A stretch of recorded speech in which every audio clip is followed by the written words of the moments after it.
agradecer por la invitación para permitirme disfrutar de esta reunión, que es muy importante de hablar del síndrome de ovario poliquístico. Esta es una entidad que últimamente ha avanzado bastante para tratar de entender un poco más sus múltiples facetas, y es lo que vamos a tratar de esta noche, de hablar algo de ellas. Esta es una declaración de conflicto de intereses.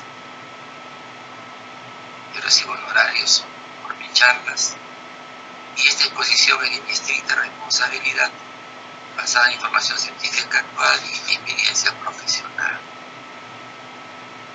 Y la agenda que vamos a desarrollar son 3 puntos principales, la parte introductoria. Vamos a tratar de definir qué cosa es el síndrome de ovario poliquístico, y vamos a hablar de la fisiopatología,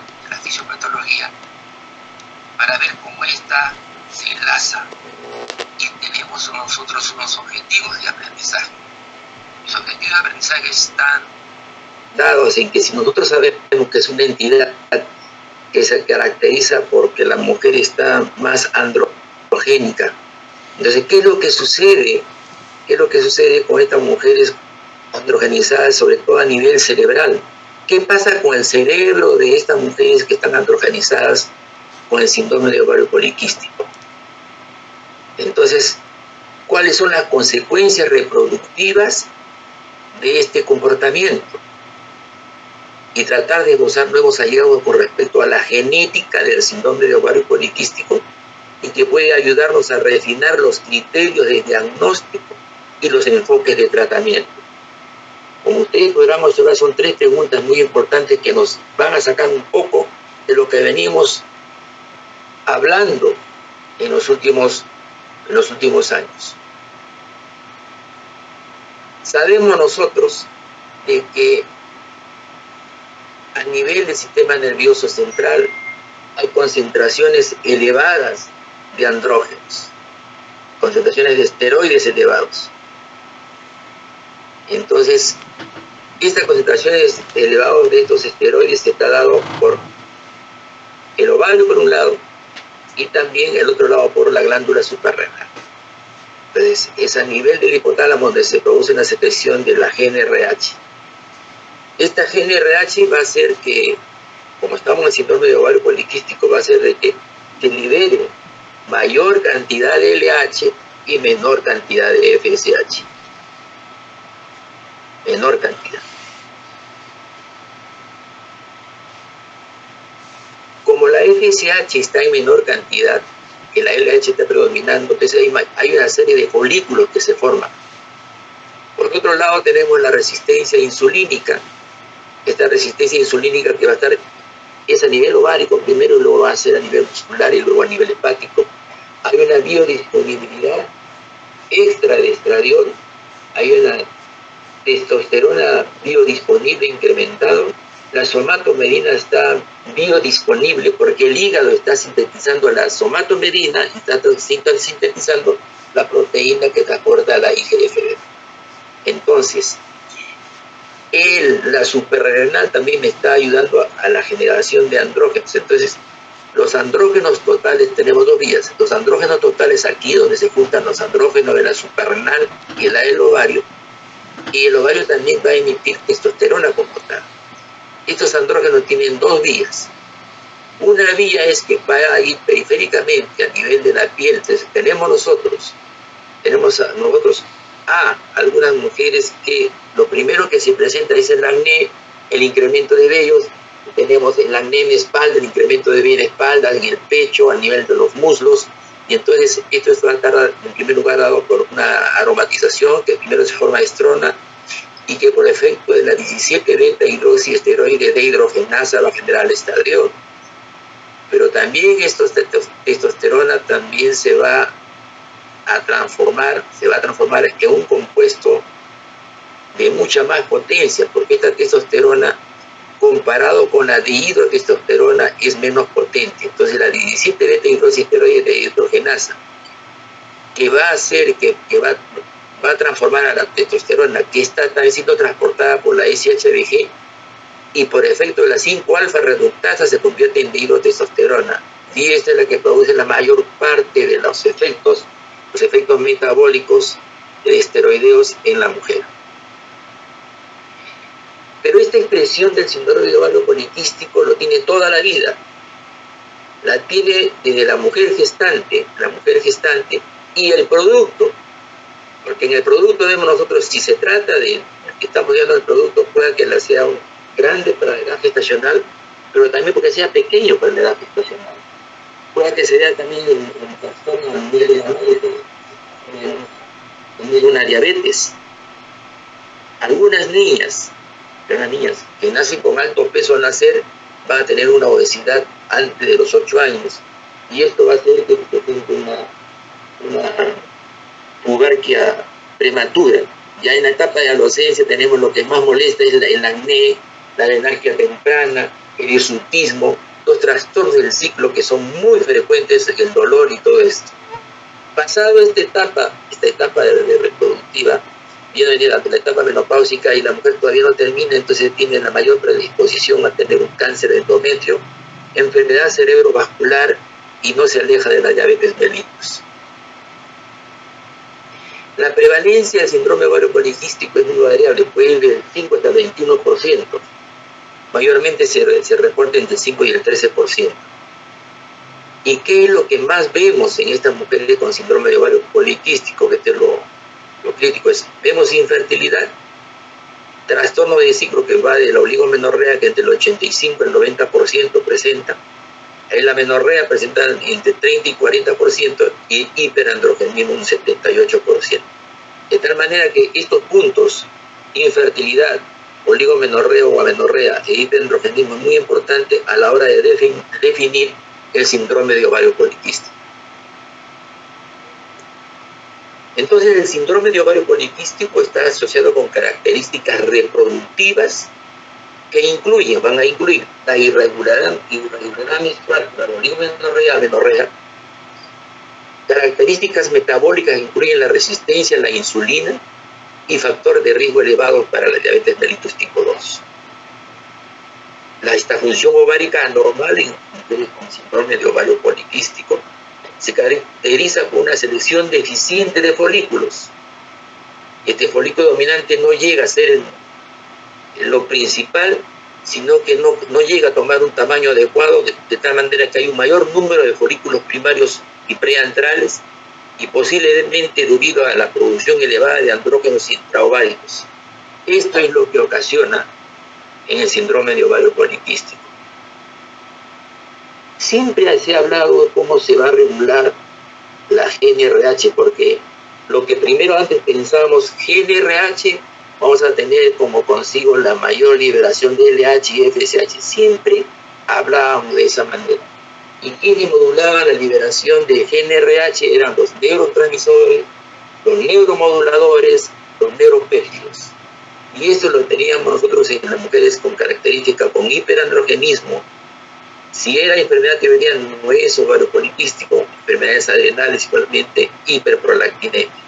En todos estos vamos a tener alteraciones con la GnRH, así mismo como la obesidad, enfermedades metabólicas, la disminución de peso, la mala nutrición, enfermedades sistémicas, todos tienen que ver con esta liberación de GnRH. Por otro lado, no solamente el hiperandrogenismo está relacionado con el síndrome de ovario poliquístico, sino que también jala las adrenales, y entonces tenemos en conjunto a los dos elementos esteroideos que van a tratar y muchas veces van a engañar fenotípicamente a la mujer que podemos caracterizar como portadora del síndrome de ovario poliquístico. ¿Quién va a controlar la liberación de la hormona liberadora de gonadotrofinas? Son las neuronas que se encargan de sintetizar la neuroquinina B. Hay otras que van a sintetizar o van a liberar la dinorfina, y otras neuronas la quipeptina. Pero el impulso de la liberación de GnRH, porque el GnRH se libera por pulsos, es iniciado por la neuroquinina B. Esta neuroquinina B va a estimular a la liberación de dinorfina y esta va a actuar sobre la quipeptina para que disminuya su liberación. Entonces, el inicio del pulso de GnRH produce un aumento inicial de la neuroquinina B, lo que aumenta la liberación de la quipeptina más adelante. Vean ustedes cómo juegan las tres, pero que al final quien responde para la liberación de GnRH es la quipeptina. Es muy importante entender, porque muchas veces hay una alteración de estos neuronas y producen una falsa liberación del pulso de LH o de FSH. Esta liberación de estas neuronas se da desde muy temprana. Fíjense ustedes, ya a la 6ª semana de gestación ya hay una liberación de neuronas de GnRH. Ya a la 6ª semana de gestación ya estamos con el sistema nervioso central, con neuropéptidos y neurotransmisores que están recibiendo el estímulo. Entonces, estas neuronas ya, incluso a partir de la 4ª, 15ª, ya comienzan a trabajar, comienza con las neuronas. A la 9ª semana de gestación ya el hipotálamo está recibiendo ya este estímulo de la neurona de GnRH.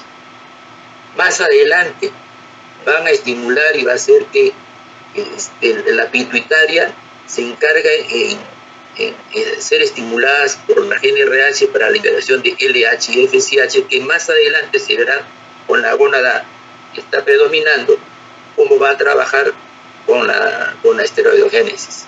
Entonces, estas GnRHs van a incrementarse ya desde muy temprano, de la 4ª o 5ª semana ya tenemos la liberación de estas neuronas.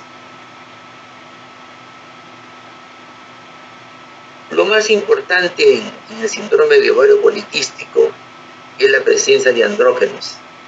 Y los andrógenos son los que nos causan una serie de problemas en la mujer en etapa de fertilidad, porque muchas veces en las mujeres en el periodo perimenopáusico están que solicitan el uso de andrógenos, y esto puede traer algunos problemas para aquellas mujeres que han sido hiperandrogénicas desde más joven. Aquí les traigo a ustedes los casos de infertilidad en el síndrome de ovario poliquístico sin factores de infertilidad relacionados, o sea que no había ninguna causa de infertilidad que así que conocía a la paciente. Había factores peritoneales, endometriosis, pero la paciente no tenía el conocimiento.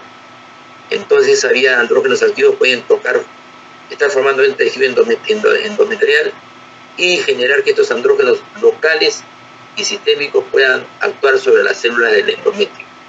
Entonces aquí tenemos 3 grupos. Este modelo que solamente vemos acá, que solamente se interesa la edad de donde que fue diagnosticada y en el tiempo. Entonces vemos nosotros que en estas mujeres, en los años de diagnóstico del síndrome de ovario poliquístico, la que mejor responde está entre los 4º y el 5º año. E incluso en aquellas mujeres cuando se estudian, se separan, se ve edad de la menarquia, paridad, cuando tuvo su primer hijo, entonces igualmente responde en la misma etapa, entre 4 y 5 años. Y aquellas mujeres pues que no se cuidan, ya tenían poca educación, no tienen un estatus marital adecuado, no tienen una ocupación conocida, hay consumo de alcohol y de tabaco, también tienen la misma respuesta. O sea que el efecto androgénico es muy importante en este grupo de que tienen síndrome de ovario poliquístico. Por otro lado, vemos nosotros que el ovario necesita trabajar, se necesita que ovule. O si no queremos hacer una fertilización in vitro, entonces necesitamos nosotros una receptividad uterina adecuada. Entonces, esta receptividad uterina en las mujeres con síndrome de ovario poliquístico, vamos a ver 2 tipos. ¿Qué pasa con la mujer normoinsulinémica y qué pasa con la mujer hiperinsulinémica? Con la mujer normoinsulinémica, aquí tenemos el grupo control Si es delgada, es muy similar al grupo control, tiene muy buena receptividad uterina, pero si es obesa, baja un tercio de las posibilidades con respecto a la delgada y el grupo control, a la mujer normoinsulinémica. Si es hiperinsulinémica, desde ya vamos a tener nosotros que va a llegar casi a la mitad de la receptividad que pudiese tener el grupo control. Y si es obesa, se baja aún más. De tal manera que para cuando en la mujer hiperinsulinémica, si es obesa, tendremos que trabajar mucho para que baje de peso y controlar adecuadamente este hiperinsulinismo. Entonces ya tenemos dos factores, factor androgénico y factor insulínico, que estamos viendo en el síndrome de ovario poliquístico. Entonces, podemos decir que hay múltiples variantes genéticas, pero ¿acaso no tenemos ningún fenotipo único? No hay ningún único, tenemos varios fenotipos para el síndrome de ovario poliquístico. Puede que tengamos múltiples genes y una interacción con el medio ambiente, pero aún así no tenemos ningún fenotipo único. Hay varios fenotipos en el síndrome de ovario poliquístico. El esteroide que más participa en el trabajo, sobre todo a nivel del sistema nervioso central, es el estradiol.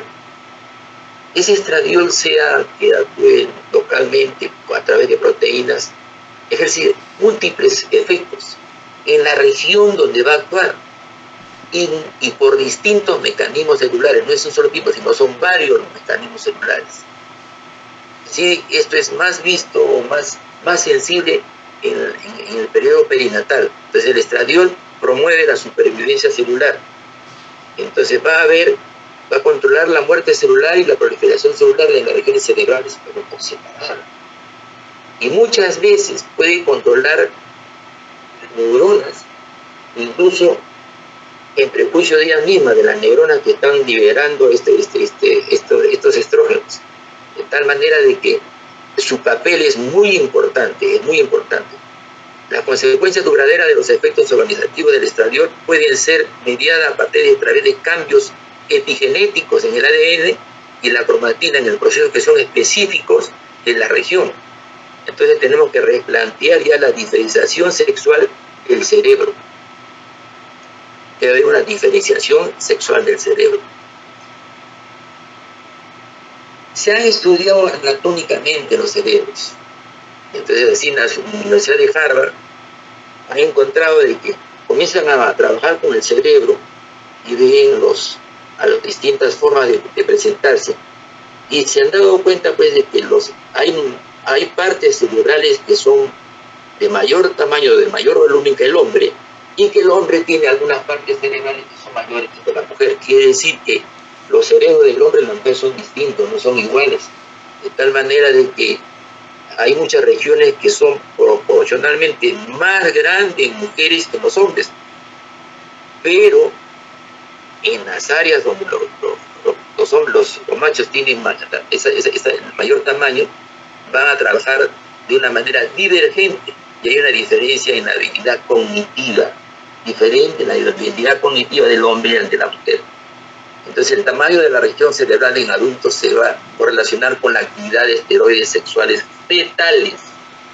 ¿Por qué? Porque acordémonos que ya desde la cuarta, quinta semana ya tenemos nosotros ya el impulso y ya están trabajando las hormonas en el feto.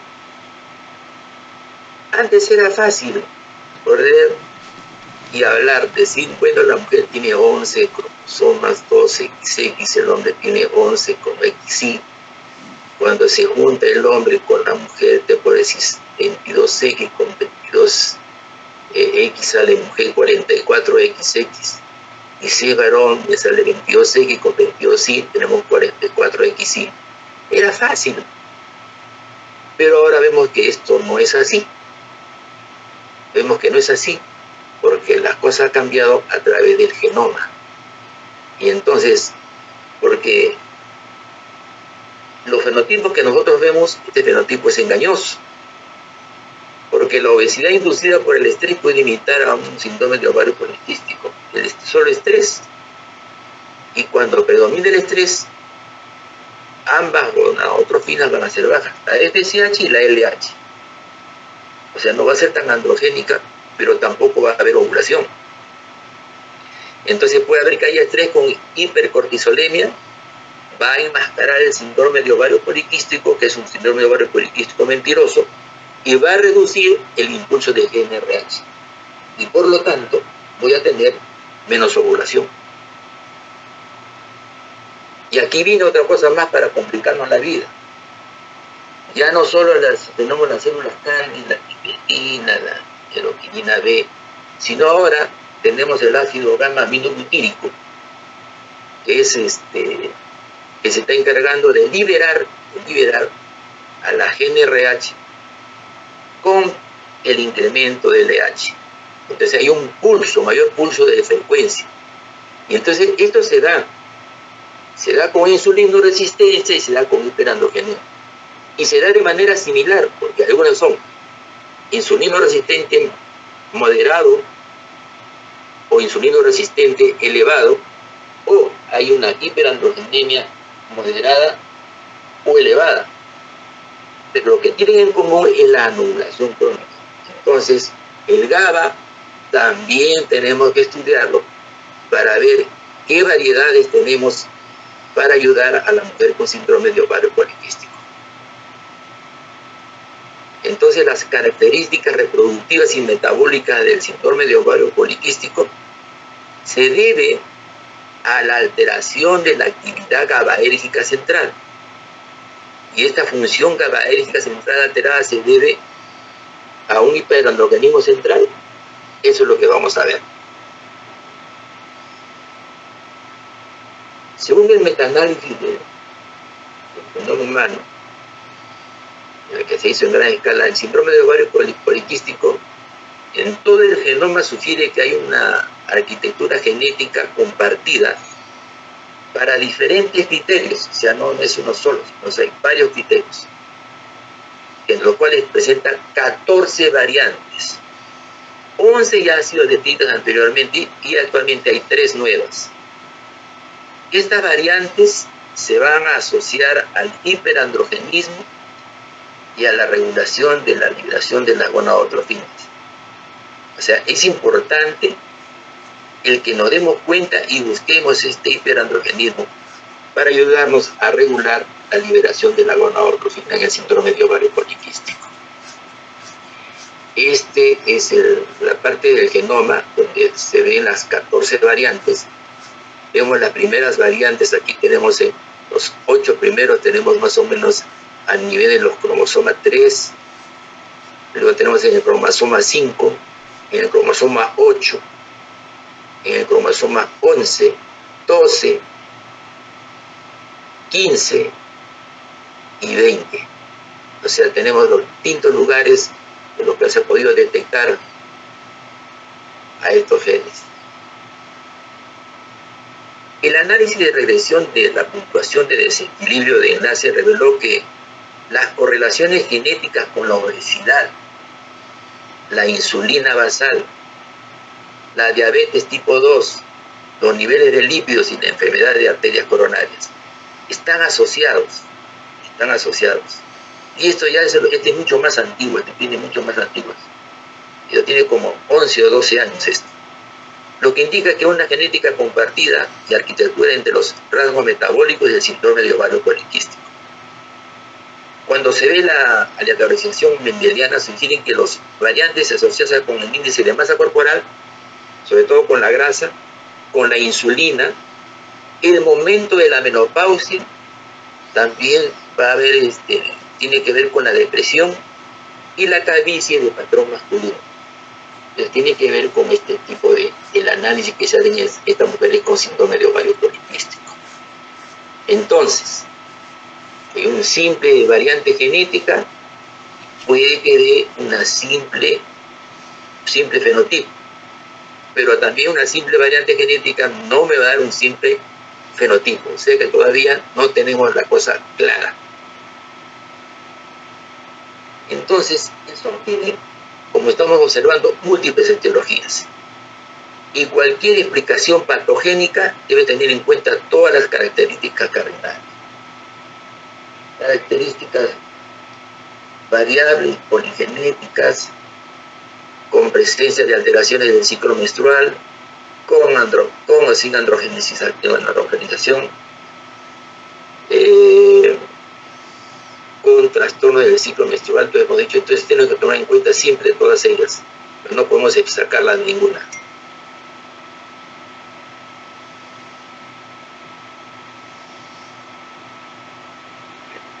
Hay otra situación, otro elemento que participa y que estamos utilizando últimamente, que es la hormona antimuleriana, para regular la excitabilidad de la neurona GNRH y la secreción de la hormona. Entonces estas neuronas de GNRH tienen la capacidad de expresar a receptores para el HAM. Entonces que viene de la hormona antimuleriana y lo encuentran en el receptor ya expresado y pueden actuarse en la liberación de la LH, de la GNRH y esta sobre la LH-FSH. También puede actuar indirectamente sobre la neurona del GNRH a nivel de la eminencia media y contribuir a un aumento de la GNRH y la pulsatilidad. De tal manera que el nivel plasmático de estas hormonas antimulerianas van a reflejar el crecimiento no cíclico continuo de los folículos pequeños. Esto es importante porque va a reflejar el tamaño del grupo de los folículos primordiales en reposo y por lo tanto actúa como un marcador útil de la reserva ovárica. Porque esto es importantísimo, porque los picos de liberación son los que tienen que ver sobre todo sobre FSH para que estos puedan crecer adecuadamente. Entonces, ahora la GNRH ya pues no solamente es regulada por solamente neuronas. Tenemos que vienen las neuronas del GNRH por acá, tenemos a las neuronas del GABA por el otro extremo y tenemos a las neuronas CANDI. Pero ¿qué otra cosa más está siendo regulada por la GNRH? Tenemos a la leptina, tenemos a la grelina, tenemos a la insulinoresistencia y a la tispectina. Entonces, todos estos elementos van a participar en los pulsos de salida de GNRH. Entonces imagínense ustedes todo lo que se tiene que pensar para tratar de controlar y entender la liberación de GNRH, porque una mujer puede tener una oligomenorrea o una menorrea.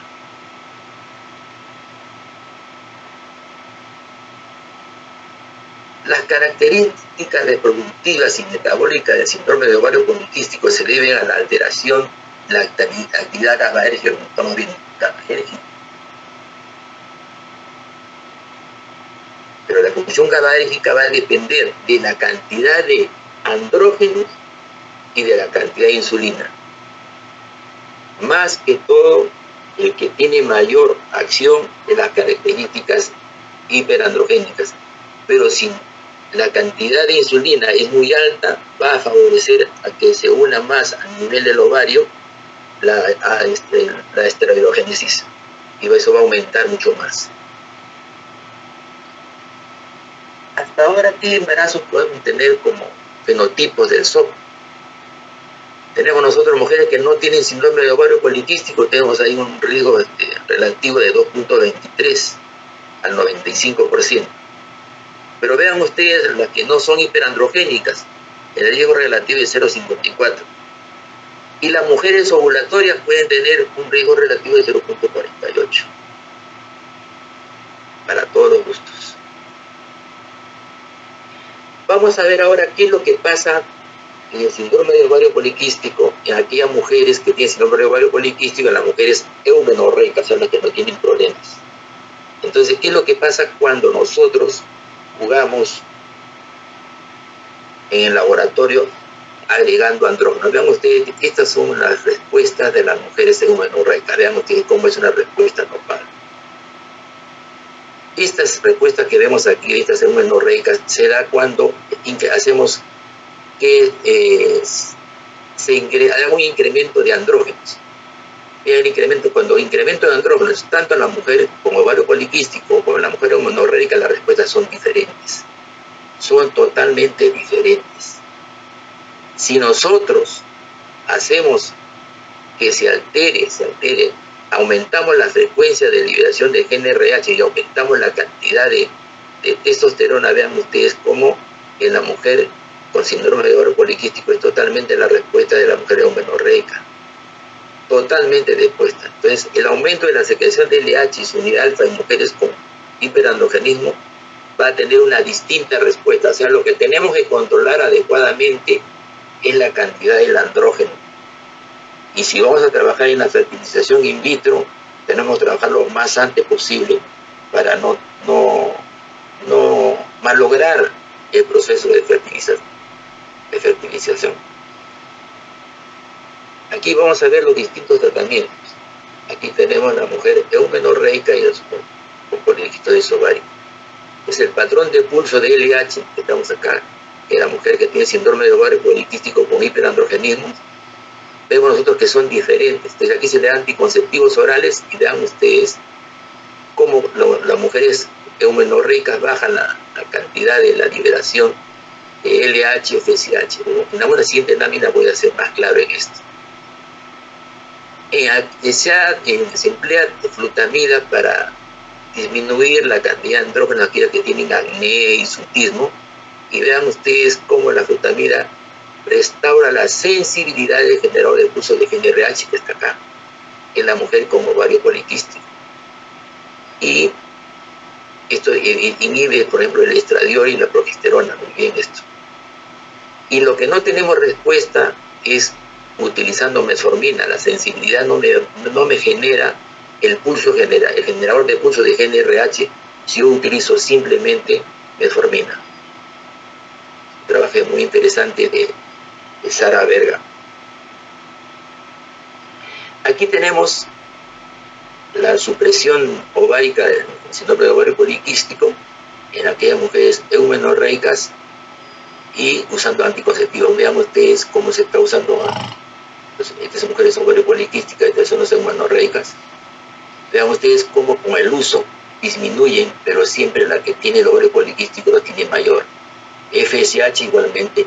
Ahora, el estradiol también disminuye testosterona y androstenediona. Es que por eso es que en algunas personas que le damos anticonceptivos orales, se mejora el acné, se mejora la regla, porque estamos actuando sobre los niveles de LH, estamos trabajando sobre los niveles de androstenediona y los niveles de testosterona.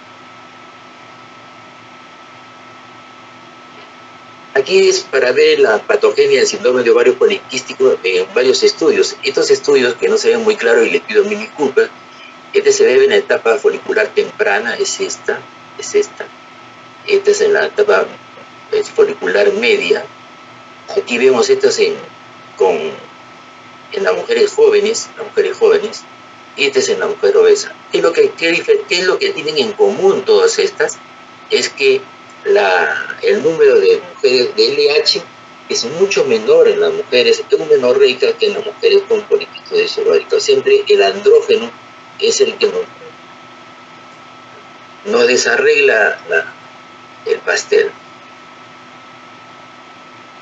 Muchos huevos tienen las mujeres con síndrome de ovario poliquístico, pero solamente necesitamos que uno normal lo reviente. Muchos huevos y uno revienta. Y aquí vemos la paradoja del SUP. Hay muchos huevos para poca ovulación. Las mujeres con síndrome de ovario poliquístico van a tener más ovocitos que las mujeres eumenorreicas. Muchos huevos. Sin embargo, experimentan anovulación crónica y esta presenta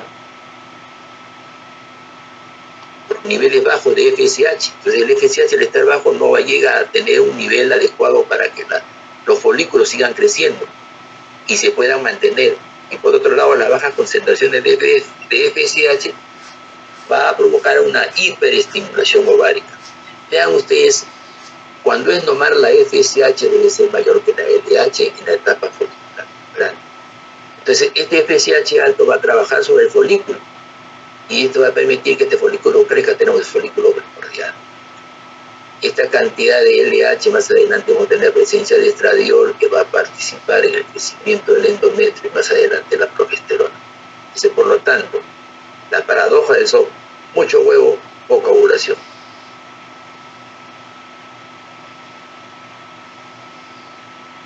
De esta parte genética, hemos visto que los andrógenos son los que están presentes en muchos cuadros. Entonces, y estos van a interactuar desde muy temprano en la mujer. Ya desde las primeras semanas, digamos desde la 9ª, 10ª semana, ya están interactuando en la androgenización del cerebro. Entonces, en la parte de los mecanismos, en la parte del sistema nervioso central, van a actuar tres cosas. Uno es el medio ambiente donde está creciendo el nuevo ser. El segundo lugar es los genes, los 14 genes que estamos conociendo.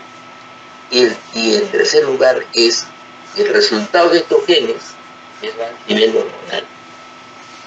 No es que los genes me estén proporcionando que la hormona me libere cantidades exactas. Hay unos que liberan más, otros que liberan menos. Pues, por lo tanto, aquí lo que estamos viendo es que el fenotipo, cuanto más cerca está esto, es más puro. Y cuando está esto, hay más bien una especie de mosaicismo, no es igual. O sea que no hay dos personas iguales, no hay.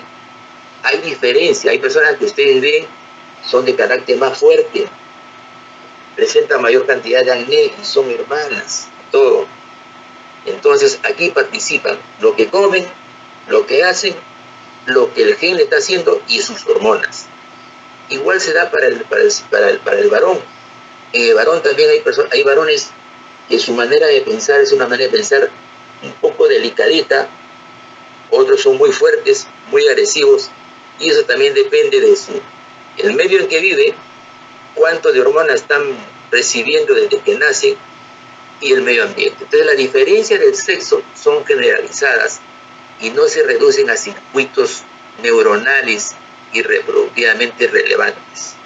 No, la variabilidad en el grado en que las regiones del cerebro se masculinizan o se feminizan en un individuo da como resultado un mosaico de masculinidad o de feminidad relativa, y por lo tanto aumenta en gran medida la varianza entre individuos del mismo sexo en una determinada población.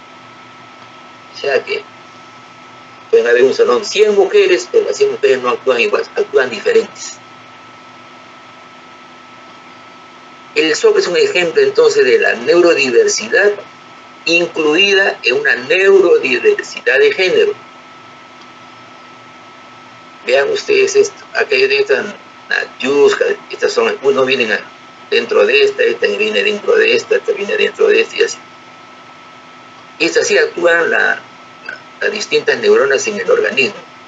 Cada grupo de estas tienen su grupo neuronal que responden a sí mismo dentro para responsabilizarse. Solamente hay una parte externa que se comunica con la anterior y así sucesivamente. Sucede que por etapas hay una respuesta determinada, pero esta determinación se debe a los determinantes genéticos. Y esto va a hacer de que responda al entorno esteroideo en el sistema nervioso central. O sea, cada uno responde de manera distinta, no actúan de la misma forma. ¿Qué pasa con los trastornos hiperandrogénicos en el transsexuales, de mujer a hombre? En las transsexuales encontraron un estudio de 9 tenían 8 ovarios poliquísticos al estudio ecográfico. O sea, hay mayor número de mujeres en este estudio que fue en los primeros trabajos del 97. ¿Qué pasa en la parte psicológica en el síndrome de ovario poliquístico? Yo estudio mujeres mayores de 31 años, los cuales 32 de los 7% eran más propensas a verse a sí mismos indiferenciados versus los controles.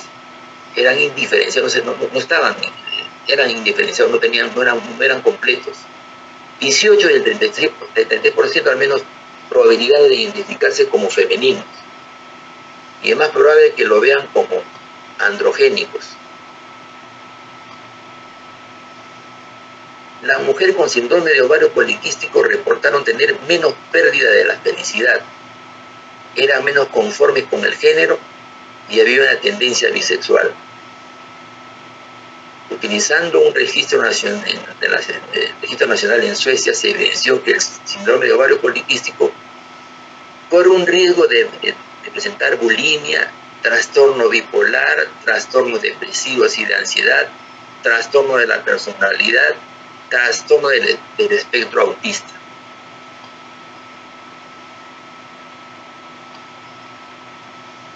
¿Qué podemos decir entonces frente a lo que estamos hablando el día de hoy?